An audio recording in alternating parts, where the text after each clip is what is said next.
Hello, and yes, this is a Hardline video because there was a big patch to Hardline. Well, there was a patch to Hardline. The size of the patch and what it covers is an area that I'm going to get into later. So, what have they actually fixed?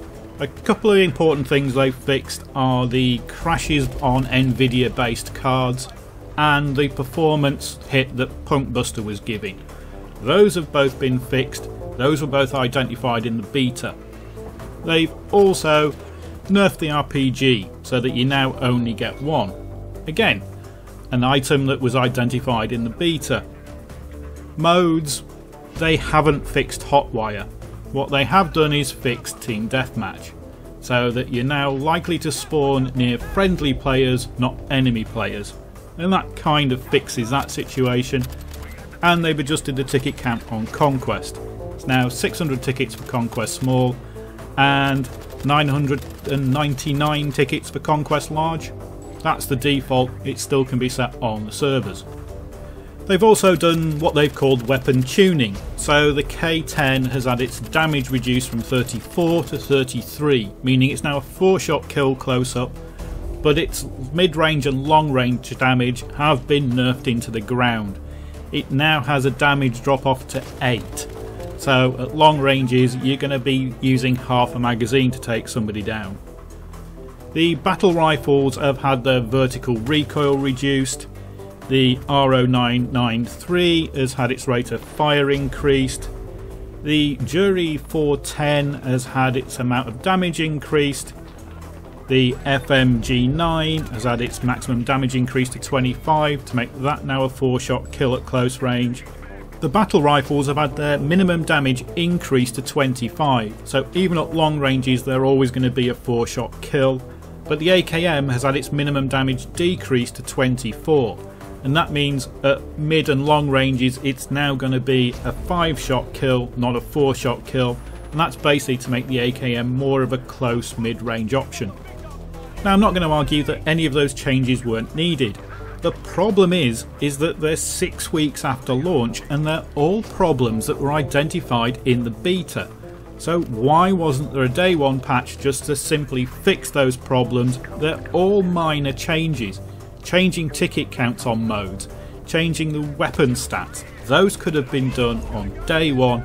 Now, they wouldn't have fixed all the problems, but they would have made the game feel better. The weapon balance was bloody awful when the game started, and it still is.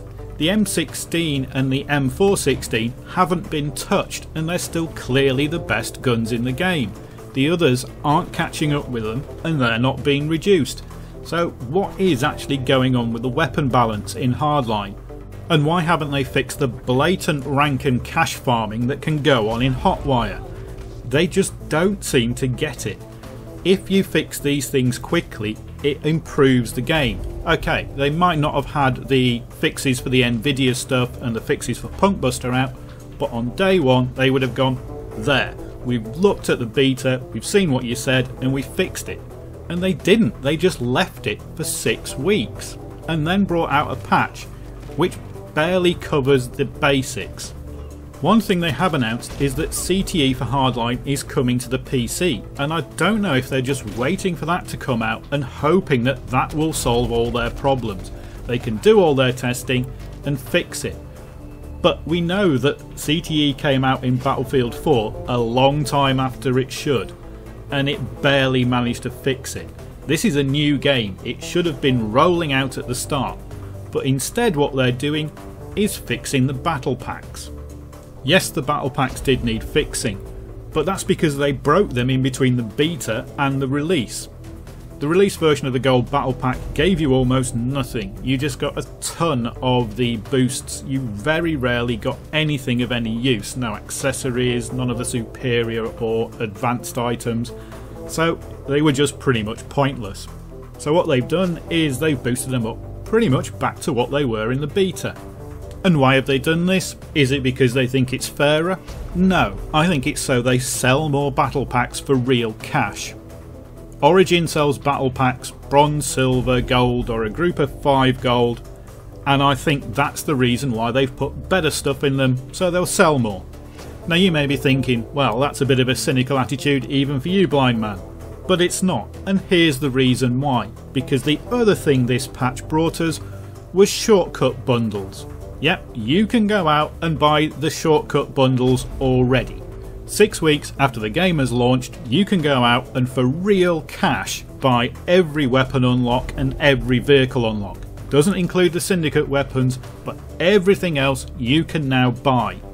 The ultimate bundle is £40 in the UK, and it just gives you every unlock you can get.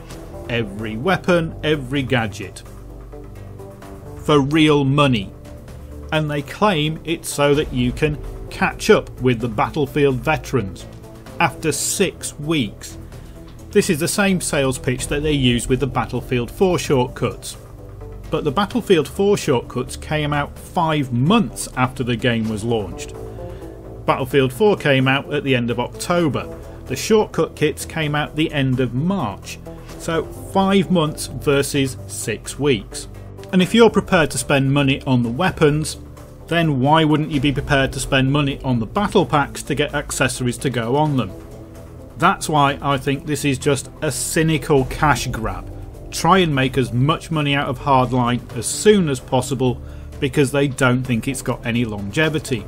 In fact, if we look at Hardline as a whole, it has been a pretty cynical money making exercise.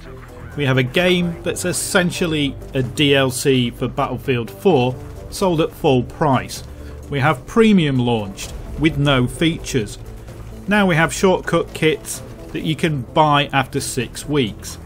Somebody is trying to make as much money out of this game as they can, as quickly as they can. How else can you explain selling premium before any of the features advertised for it were ready? Or the fact that these shortcut kits have come out 4 months before they did for Battlefield 4. This situation stinks, but nobody seems to be shouting about it. So here I am, shouting about the fact that the Hardline marketing and sales is so cynical that even EA should be ashamed of it. Thanks for watching.